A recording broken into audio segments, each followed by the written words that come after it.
When I first moved to the United States in late 2019, I moved here right before the pandemic started. I moved here with no job, no career network, no friends. I had one family member over here, and that was it. No extended family, no immediate family, just one family member. I had no car. I had no idea what I was getting into. And I can tell you, I have learned in the near 3 years that I've been here, some seriously scary stuff that I think immigrants need to know before they even think about moving here. And this is not clickbait. This is not me trying to scare you. It is like the real deal. And if you even thinking about coming here, you better sit down and watch this video.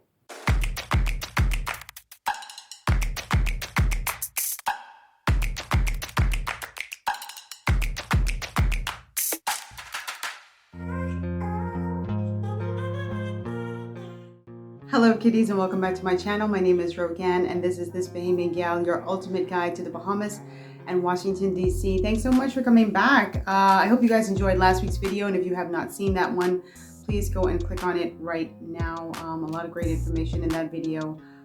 This week I decided to do something a little bit different. I often talk about DC and the Bahamas on my channel because that is really my focus on this platform.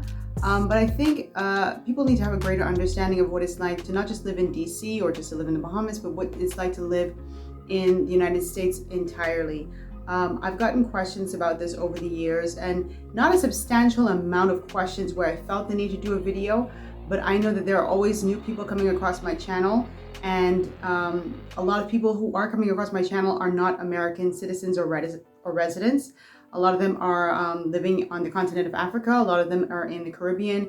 I've had a few people in Europe ask me what it's like living in the States. And I think on this channel, one of the things I do is I always try to highlight like the good things, the things that I enjoy doing in the city, you know, places I like to go to eat, things I like to see, or things I like to do.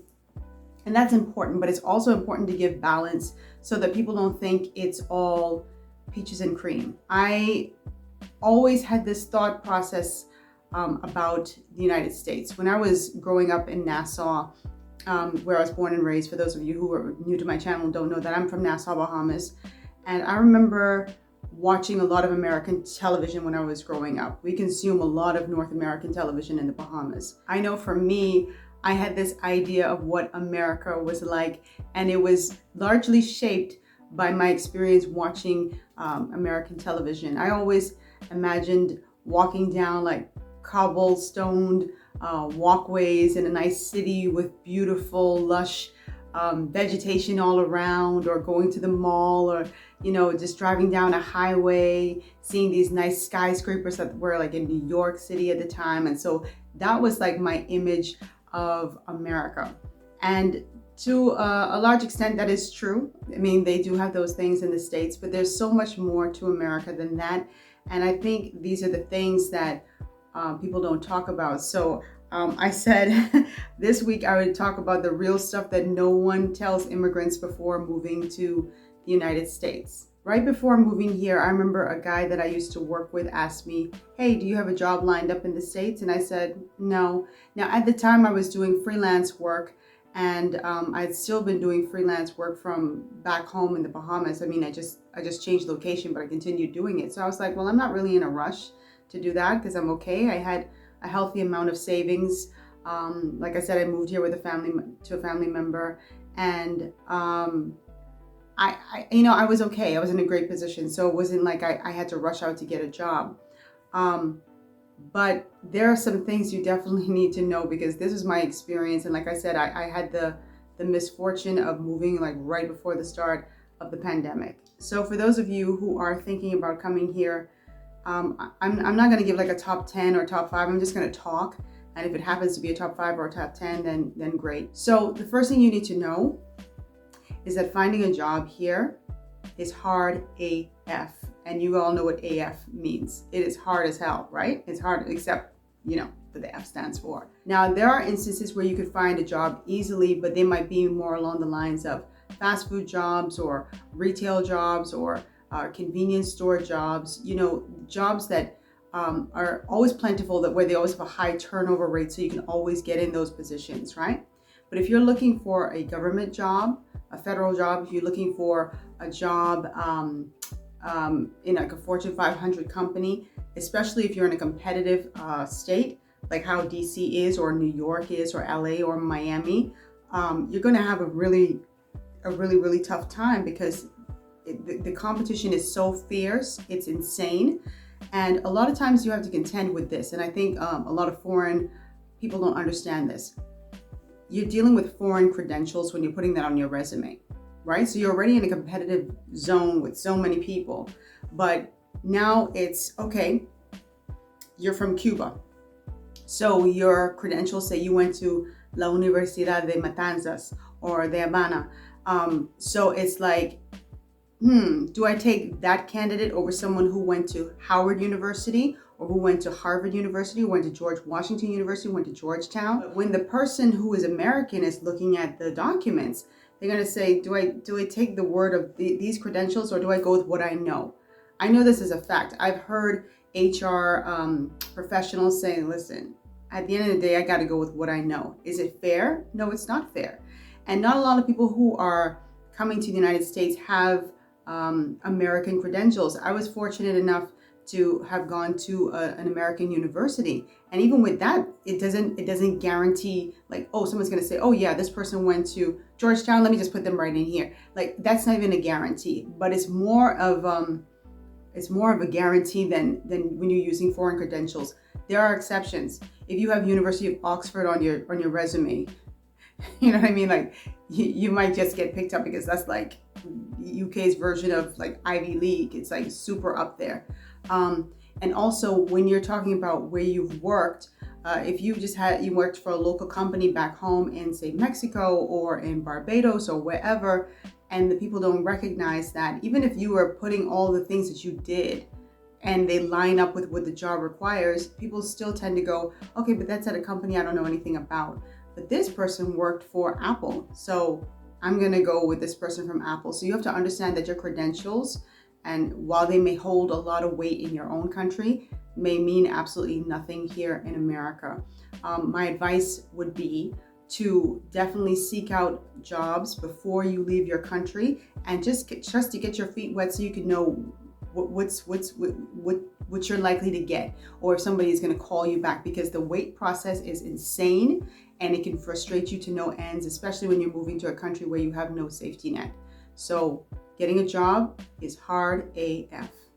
Another thing that people may know, but they really just have no understanding of, is how credit really rules the world in America. Credit is like everything here. In some instances, you can't get a job without a credit, because the company that is hiring you is going to look at your credit check. They're going to do a credit check on you.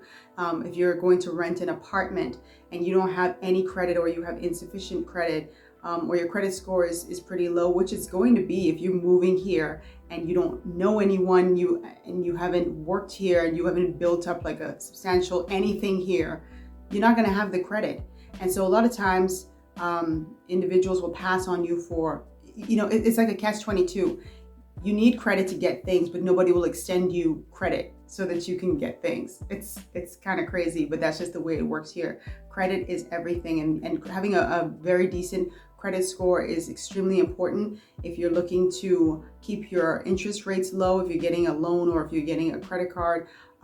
That's extremely important. And like I said, if you're even looking for a job, and particularly if you're working in certain fields, know that they are going to do a credit check. So credit is absolutely everything. And the sad thing is, there's no way to get around that. The only thing I could say is, if you're coming here and you're not going to have credit, make sure you have a substantial amount of savings to carry you through, because it may take months and months and months to get, and sometimes years, to get good credit. On to my next point. America is known as this melting pot, where we have so many, I believe I read a report several months ago that said every single nation is represented in the United States. Every single nation that you could think of, they're represented here. They have some sort of presence here in DC, I mean, like, you see it every day. This town really is a melting pot. There are people from Eritrea, people from Ethiopia, people from the Caribbean, Bahamas, Jamaica, Barbados, it doesn't matter. People from Australia, they're all here. It definitely is a melting pot. And for a lot of those people who are coming into the States, they don't speak English. So the language barriers are really, really tough. I remember working a part-time job with a lady who was just so amazing and super smart, super intelligent. She was a Spanish speaker, a native Spanish speaker. And I would speak to her in Spanish. I'm not like fluent in Spanish at all, but I can have a conversation. And she and I would talk all the time. And I remember her just saying how difficult it was. This woman had like a college degree from a nice university. And I looked up her university back from her home. And she was just like, it's amazing. Like, you know, I'm not even working in my field. And this is just crazy. When I talk about the language barriers, I'm also talking about the stigmas and the prejudice that comes along with it. I remember there were 2 African American women who hated the fact that I would even take my time to converse with this lady. They're like, well, she's in America now. She needs to learn how to speak English. Like, why are you encouraging her? I said, she doesn't know the language. She doesn't know it fluently, but she's trying. She's working. Why wouldn't I try to help her out? And they were pissed off. And that pissed me off. And then I had to just like kind of like freak out on these girls, because it's like, have you ever been to a country where English is not the main language? No. I said, well, that's the problem. You don't know what it's like to move to another country where your language is not the dominant language and you have to fend for yourself. I've lived in countries before where English is not the main language, and I've had to adapt. I had to adapt to living in those places. And I thank God for the grace and the mercy that the people who were there showed to me to help me along my way. And I'm grateful because now it's always at the forefront of my mind when I'm meeting somebody who doesn't speak the language. And they're always so very happy that someone is taking the time to at least help them. It's not about enabling them, it's about helping people. And beside the fact that they have to deal with the fact that they don't speak the language fluently, they have to deal with a lot of anger from people who are disappointed or pissed off that they don't speak English, or they feel that they're not trying. It's a lot of I don't want to say racism, but and I don't want to say xenophobia either. I'm very, very careful about throwing those things around, those words around. But just they have to deal with some negative attitudes, some poor attitudes regarding their inability to speak English. And it's really, really tough. So if you're coming from I was fortunate again to come from a country where it's English speaking, that's the main language. But if you're coming here, I would say just kind of prepared for those attitudes, but also prepared to learn like basic things so you can know how to converse and you can learn your way around. There are, like I said, every nation is represented here, so you're not going to be alone. You're going to find someone who speaks Russian. You're going to find somebody who speaks Amharic. You're going to find somebody who speaks Creole. So, you know, that's not going to be the hard part. But you're not going to be working and interfacing with those people on a day-to-day basis in most cases. So it is important to learn something about the language so you can get by. It gets extremely, extremely, extremely lonely here. Like I said, I only moved here with one family member, and all my friends are back home in Nassau. All my connections are back home in Nassau. All my family is back home in Nassau. My mother, my brother, my sister, my father, everybody's back home in Nassau. And I can't tell you how many times, for example, and don't feel sorry for me because, you know, I don't want you to feel sorry for me. I'm just saying there are moments when I go out and I wish I had someone with me, you know, to go and sit and eat lunch with. And I have access to it to an extent, but not the way I did in the past. And for a lot of people who are leaving family behind, because not everybody is coming to family, not everybody is coming with family, they're coming by themselves. And it's hard to find that tribe. It's hard to find your tribe. And I'm the type of person that I'm naturally an introvert and I'm a loner. And I'm very skeptical about people just immediately trying to be my friend. I know that sounds so weird. I want the friendships, but I'm super skeptical. I'm just very guarded like that. But you have to prepare for the fact that, you know, initially it is going to be a bit lonely. You know, you're not going to just immediately click with someone. If you do, you know, great. But you have to prepare yourself for those lonely moments, especially when, you know, the holidays come around, like how we're going to go into like Thanksgiving and Christmas. And if that's something you celebrate and that's what you would be doing with your family and you're here in the United States, that can be really, really tough. It can get really, really lonely. I could tell you, and like I said before, I'm a loner by nature, but I've had those moments, those quiet moments where I was sitting in a restaurant eating by myself and I would see like 4 girlfriends come and sit down there like laughing, and it would remind me of being back home in Nassau with my friends, like, oh, I wish I had that. So just prepare for those lonely moments. But you know, hopefully for you, they will pass as they passed for me. America is incredibly scary, and I think I've had several videos where I talked about the state of homelessness in this country. Whew. If I had the power, if I had the money, if I had the resources, I would do a bigger part to end homelessness. It is a constant, frightening reminder that at any moment, the bottom could fall out.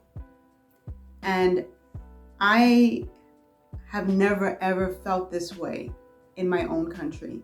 The Bahamas doesn't have a homelessness epidemic. We don't. We do have people who are homeless, nowhere near the numbers of people who are here in the United States.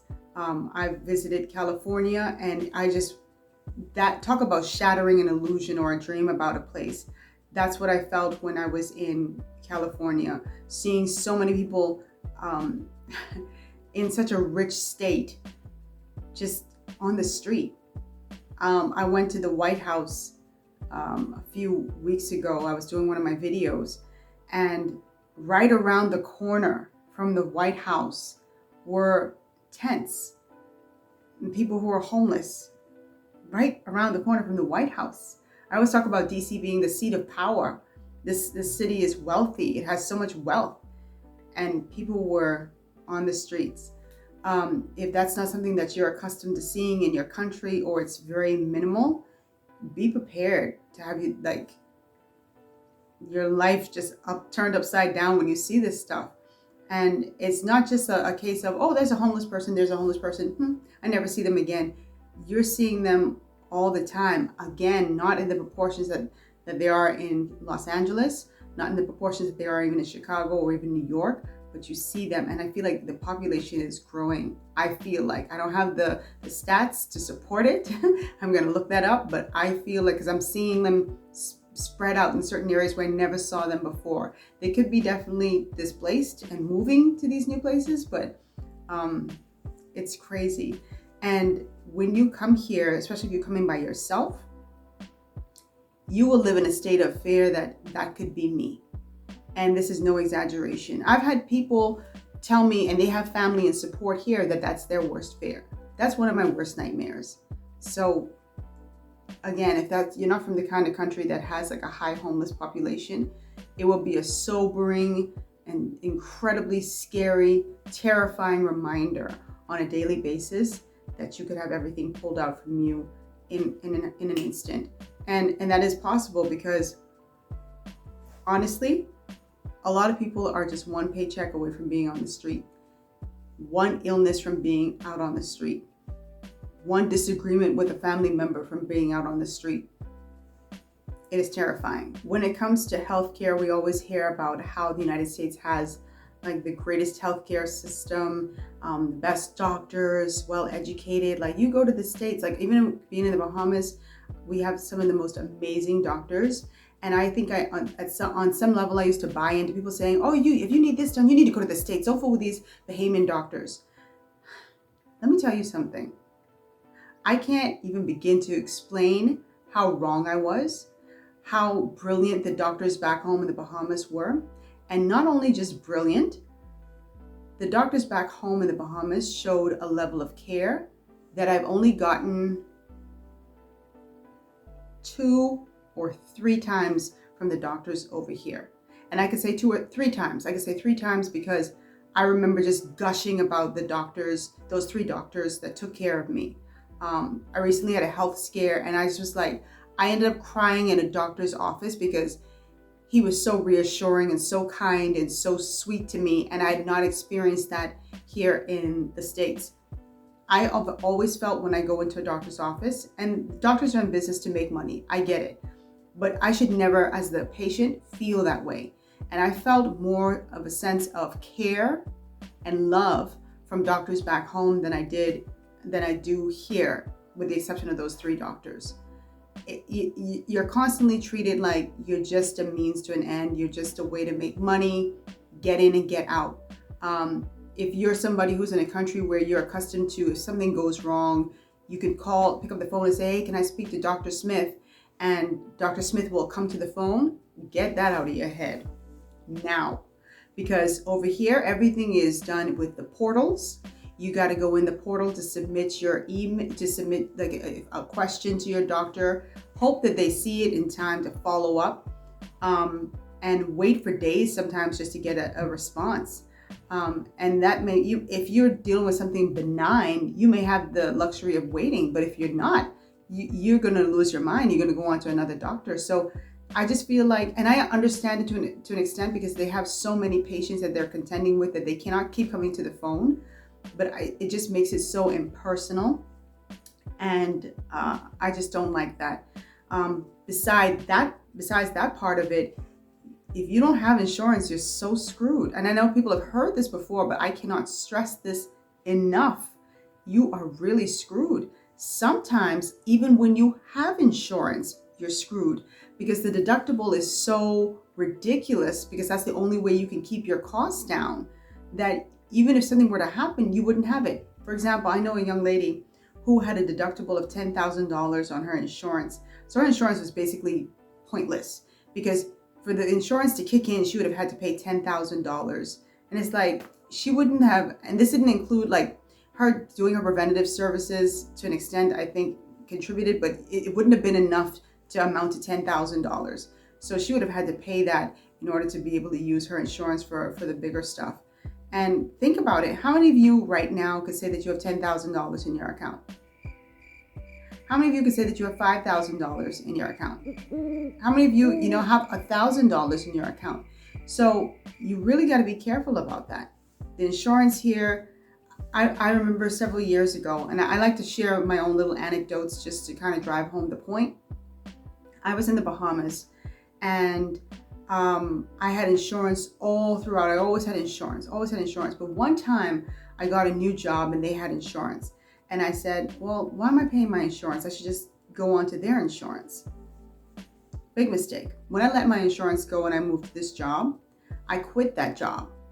And when I quit that job, I didn't get my insurance immediately for my new job. I went back to my old system of having my own insurance. And when I left that job, I went to my doctor because I was having horrible stomach pains. And my doctor said, Rogan, you need to have surgery like yesterday. And I said, what? She said, we need to get you to have a surgery right now. And she started running down what her bill was, what the anesthesia was going to be. And all I heard was dollar signs, dollar signs, dollar signs, dollar signs. And she was like, oh, you're going to need the anesthesia, dollar signs. And I didn't have that money. But the benefit was I was in the Bahamas and I was able to have that surgery at a public hospital. And I don't even think I paid $50 for basically an emergency surgery. I don't even think I paid $50. I don't know that would have happened here in the States. So when you hear them say it's better in the Bahamas, believe that. Another thing is, when it comes to housing, it's very difficult to find affordable housing in the United States. Let me put a little caveat here. If you're in a small town, you may be able to do it. But most people who are moving, they're moving to sort of big cities, not any town USA. So it is possible to find affordable housing in those smaller towns. But if you're going into a major city, let me say that it's going to be very tough because the rent is extremely high. And again, if you don't have credit, you're going to find places that will charge you an exorbitant amount of money just to live in their apartments. And if you don't have first, last, and security, you're not going to have a nice place. You might be forced to live in an area that's not so palatable, and that's your only choice. So it's extremely scary. And again, like I asked, how many of you have $10,000 in your accounts? And if the rent is $2,000 and you're paying first, last, and security, where are you going to get that money from? If and even if you have that money when you come here, do you want to take all that money and just put it towards rent? Then you have no safety net.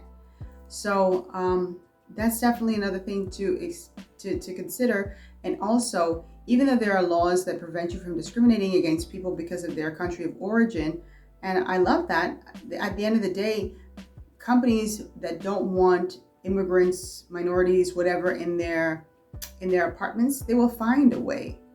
They can find a way to say, no, you just didn't qualify. Especially if you don't have credit. No, you don't have credit, or they can. Apartment rates, they fluctuate often. So you could call today and say, what's the price of the apartment? They say $1,800, but that's only for, it could change tomorrow. And then you'd be like, okay, then you call tomorrow and they're like, and if they don't want you there, they could say it's $2,300 or $2,400. And you're like, oh, I can't afford that. Oh, it's unfortunate. That's what we told you yesterday. Yesterday was $1,800. So you have to think about all of that as well. Finally, I want to talk about crime in the United States. We all watch like the CNNs, the MSNBCs. We watch the news and we see mass shootings, we see school shootings.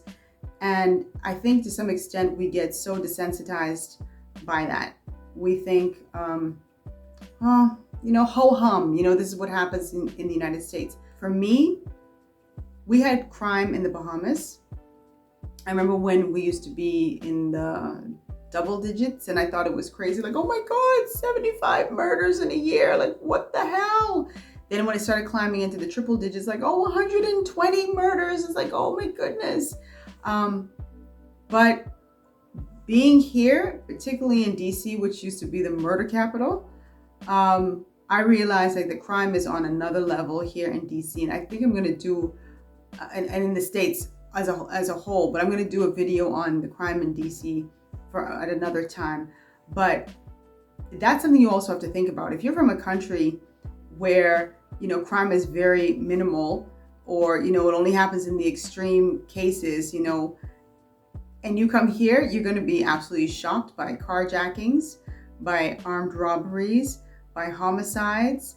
I never had to think about one armed man walking into a school and shooting up a school in the Bahamas. And I pray to God that never, ever happens. We've had school incidents, people getting stabbed and that sort of stuff.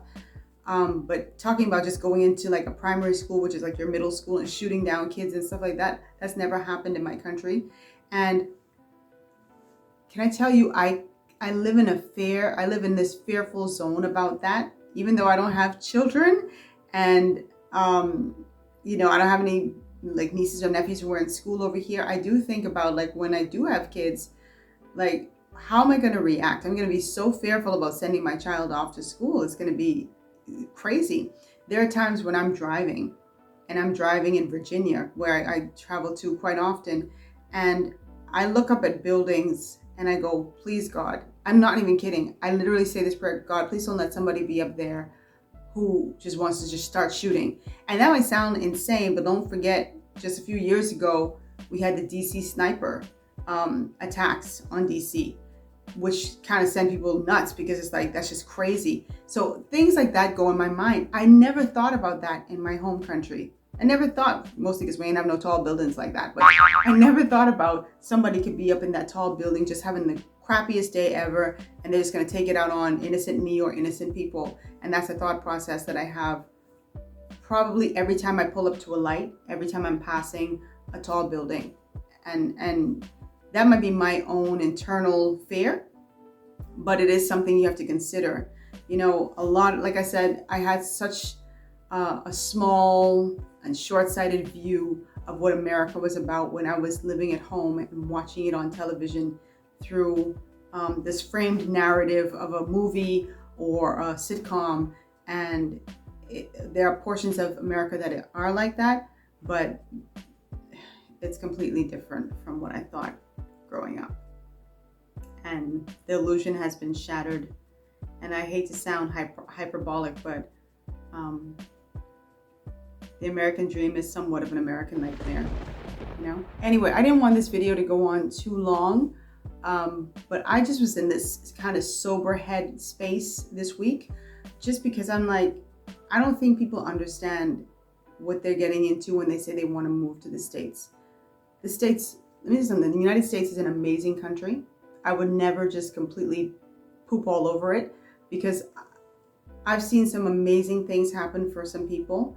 And there are so many things that I do love about living in the States. And I hope that this will be a valuable resource for someone who is contemplating moving here, just to have an understanding of how tough it is. And I'm going to share a story with you all on my blog, just about my move here and what I went through to an extent. And I think it's an interesting read. And so please go to my blog, www.thisbahamiangyal.com, to just hear my story, so you can know a little bit more about me. And if you have questions, drop them down below in the comment section, or feel free to drop questions on my blog as well, or to reach out to me on social media. But thank you so much for watching, guys. I wish you the best of luck as you journey to the United States. This video is not to discourage you in any way, shape, or form. This video was simply to inform you of what to expect. Everybody's experience is different. I know that there are people who are going to say, oh, I already had my job lined up. That's great. I don't know that that's the norm. I talk to people every single day, particularly immigrants who have moved here, and I can tell you that is not the norm. Not for them and not for me. So I'll see you guys next week, Wednesday at 1 o'clock Eastern Standard Time. I love you. Thank you so much for watching. Be safe. Do not give up on your dreams. If your dream is to be here in the States, I'm not telling you not to come. I'm just telling you to come prepared. Mwah. Love you guys. See you next week. Bye.